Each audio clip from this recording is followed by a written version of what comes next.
से 11 फरवरी से इसमें जो है प्रवचन और शुरू हो जाएंगे। 10 दिन चलेंगे। 11 फरवरी 2026 से यहाँ दिमाग में ये आया कि जागृत तो ग्रह हैं जो हम सबको चलाते हैं, इसलिए एक नवग्रह मंदिर बनाया है। और इसके बारे में ये है कि एक ग्रह पर दूसरे ग्रह की निगाह नहीं पड़नी चाहिए। इसलिए अपन ये किसी को भी पहला और दूसरा नहीं बता पाएंगे। इस तरह से लगभग गोला आकार में आप जैसे ही पहले आपको जिस ग्रह की पूजा करना है, अपन ने उस ग्रह के हिसाब से आप उसकी पूजा कीजिए।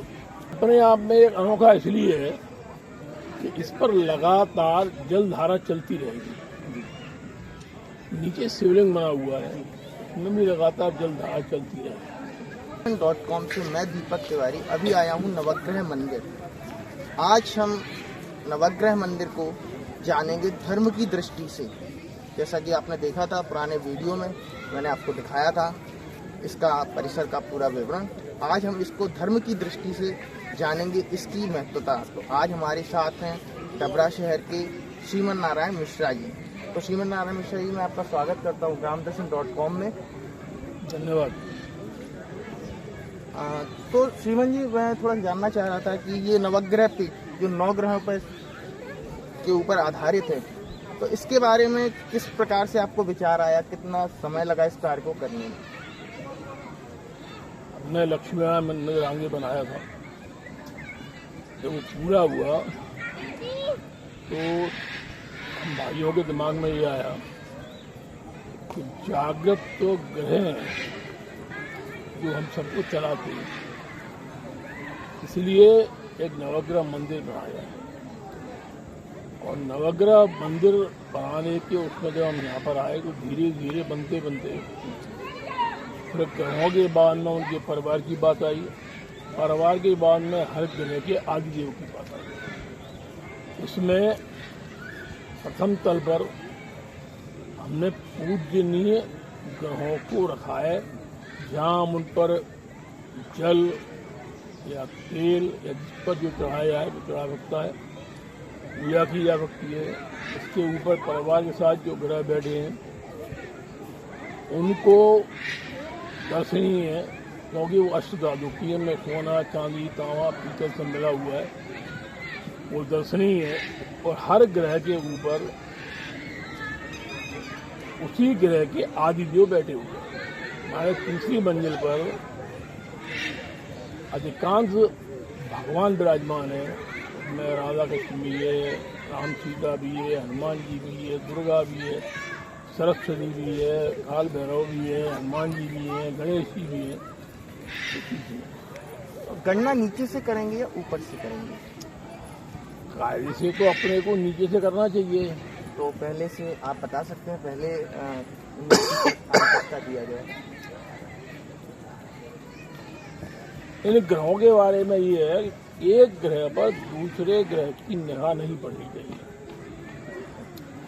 इसलिए अपन ये किसी को भी पहला और दूसरा नहीं बता पाएंगे। इस तरह से लगभग गोला आकार में आप जैसे ही पहले आपको जिस ग्रह की पूजा करना है, अपन ने उस ग्रह के हिसाब से आप उसकी पूजा कीजिए। आपस में एक दूसरे की नजरें नहीं पड़नी चाहिए, एक से दूसरे पे नजर निगाह नहीं पड़ना चाहिए। ये इसका एक वास्तु नियम है। हाँ, तो इसलिए मंदिर की संरचना इस तरह की गई है कि इसमें एक का दूसरे की निगाह नहीं पड़े। जैसे आप अगर ऊपर जाएंगे तो आपने देखा है कि नीचे से अपन ने लगभग 5-6 फुट ऊपर उठाया हुआ है। इसका कारण ये है कि अपने आप एक ग्रह की निगाह दूसरे पे नहीं पड़ता। और केंद्र में सूर्य मंदिर है। जो केंद्र में आप बताना चाहते हैं, ऊपर की साइड में सबसे ऊपर है वो, सबसे ऊपर भगवान है, उनके आदिदेव है, उनके आदिदेव हैं। और केंद्र में आप तृतीय तल की बात कर रहे हैं। तृतीय तल में है सूर्यदेव। सूर्यदेव बीच में। तल कौन सा उनका? प्रथम तल, द्वितीय तल पे सूर्यदेव विराजमान है। मैं परिवार के, मैं सा परिवार वो विराजमान है। ऊपर जो सबसे ऊपर का मंदिर है वो किसका है? सारे भगवानों का है सबसे ऊपर। नहीं अच्छा, सबसे ऊपर जो आपने मंदिर का निर्माण किया उसमें सभी भगवान हैं। भगवान है, और वो उस हिसाब से है कि नीचे जो ग्रह है उसके आदिदेव भी उसके ऊपर। दर्शनीय मूर्तियां जो आप बता रहे हैं, दर्शनीय मूर्तियां क्या जो अपने नीचे ग्रह हैं उसके अनुसार ऊपर दर्शनीय मूर्तियां रखी गई हैं ग्रहों के अनुसार? अच्छा, यहाँ पे आपने एक शिव जी का ये सुंदर स्थान बनाया हुआ है, क्या सोच के बनाया है इसके लिए? ये अपने आप में एक अनोखा इसलिए है कि इस पर लगातार जल धारा चलती रहेगी। नीचे शिवलिंग बना हुआ है, उसमें भी लगातार जल धारा चलती रहेगी, तो वो दर्शनीय भी है और शोभनीय भी है। जैसे ही हम एंटर करते हैं, ये आप जो मूर्तियां लगी हैं, 2 मूर्तियां आमने सामने, इनका मेरे माताजी और पिताजी जी दोनों की मूर्तियां अष्टधातु की। अगर कुछ होता है तो दोनों को देख के प्रसन्नता होगी कि बच्चों ने ऐसा तो किया। तो आप ये जो मंदिर का निर्माण है, ये पूजनीय माता पिता जी की एक कह सकते हैं स्मृति भी है, जो आगे भविष्य में उनकी प्रेरणा से भी है। उनकी प्रेरणा से भी है। सबसे पहले का ये आकृति उभारी गई है आपके मंथन की, इससे कुछ अभिप्राय? जो ये समुद्र मंथन लगाया गया है अपने यहाँ पर, सबसे पहले जो समुद्र मंथन हुआ था जिसमें एक तरफ देवता एक तरफ दानव थे, उनके विवाद न हो उसके लिए किया था, परंतु अमृत के चक्कर में फिर भी झगड़ा हो गया था। तो बताया गया है कि भाई ये समुद्र मंथन है और इसमें भी ये चीजें निकली। तो ये जीवन की सार्थकता भी मान सकते हैं, समुद्र मंथन सार्थकता है, जीवन की सार्थकता है। यदि आदमी देखे तो हम मंदिरों में जाते हैं, हाथ जोड़ के चले जाते हैं, पर अपन ये नहीं देखते हैं कि ये जो मूर्ति है ये भगवान क्यों बन गई। अपन उसको देखेंगे, सोचेंगे, समझेंगे। एक गणेश जी स्थापित किए गए अभी नए, उनके बारे में कुछ बजाय, उनके बारे में कुछ बोला? अपने यहाँ पर हिंदू संस्कृति में किसी भी काम को करने के पहले, किसी भी दर्शन को करने से पहले गणेश जी की पूजा की जाती है। ऐसा शंकर जी ने गणेश जी को बरदान किया, इसलिए प्रवेश द्वार के ऊपर गणेश जी भी बनाए जाते हैं।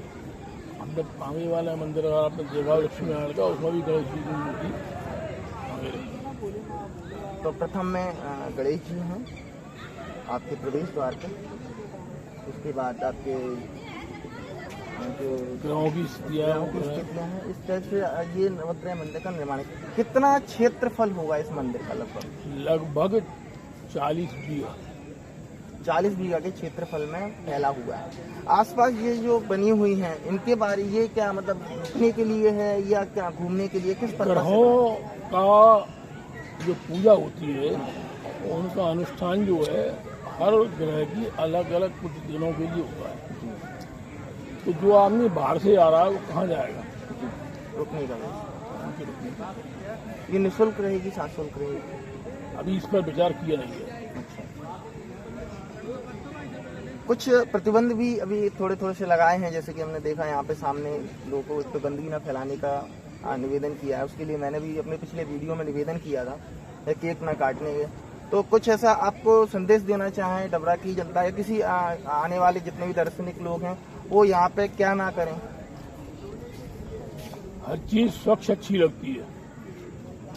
मैं सिर्फ इतना ही कहना चाहूँगा, हम प्रयास कर रहे हैं स्वच्छता रहे और जनता को ये प्रयास करना चाहिए कि स्वच्छता बना के रखें, तो ये साफ सुथरा बना रहेगा और दिखता भी रहेगा। कुछ वन्य प्राणी भी लाए हैं आप, उसका कारण जान सकते हैं? उसका कारण इतना है कि नई आने वाली पीढ़ी इन जानवरों को देख ही नहीं पाएगी।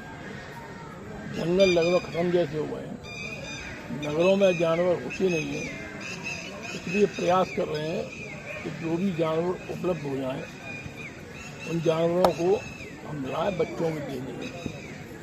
सुबह यहाँ मैंने वितरण किया है, 5:30 पे आया हूँ। 6 बजे से मैंने वीडियो चालू किया था जब उजाला हुआ था। उसके बाद मैंने यहाँ पे जो पंछियों की ध्वनि सुनी, जो कलरव कहते हैं पंछियों का, या अपने जो जानवरों की क्रिया रहती है वो लोग 4 बजे से शुरू 5 बजे से हो जाती है, तो वो जो शांति महसूस होती है उसके लिए आप लोगों को कैसे प्रेरित करें कि यहाँ पर आएं और इसका आनंद लें?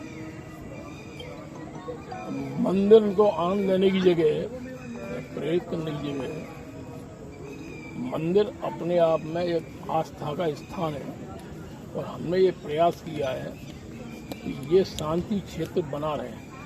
जब आदमी भगवान के दर्शन को आए तो उसको शांति महसूस हो, तो यहाँ चाहे तो साधना करे, आराम से भजन करे, कीर्तन करे।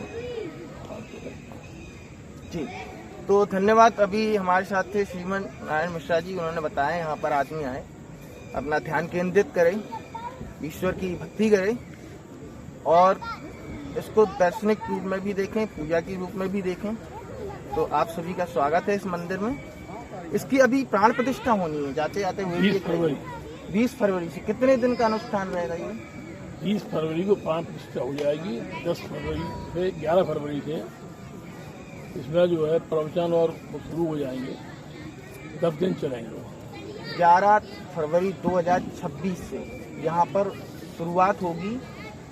अलग अलग पूजा पाठ अलग अलग जो है इसमें प्रवचन देने वाले आएंगे। प्रदीप मिश्रा जी आएंगे, अनुद्धाचार्य जी आएंगे, बागेश्वर धाम जी आएंगे और अंतिम दिन शंकराचार्य जी आएंगे। 11 फरवरी 2026 का ऐतिहासिक दिन होगा डबरा के लिए। ये तो आप हम सब देखेंगे तब ऐतिहासिक क्या पाएंगे, पहले से क्या संभावना करना। लोगों का अगर इतना बड़ा जमावड़ा होगा, इतने ज़्यादा प्रसिद्धि प्राप्त लोग आएंगे जो धर्म से जुड़े हुए हैं, तो उनके चाहने वाले भी बहुत सारे लोग आएंगे। स्वागत है सबका। तो उसकी सुरक्षा की व्यवस्था के सारे इंतजाम पूर्ण हैं। ठीक है, धन्यवाद। मैं दीपक तिवारी ग्रामदर्शन.com से आपका स्वागत करता हूँ। धन्यवाद। दादा भेजता हूँ फिर बना के मैं इसको आपको। हाँ,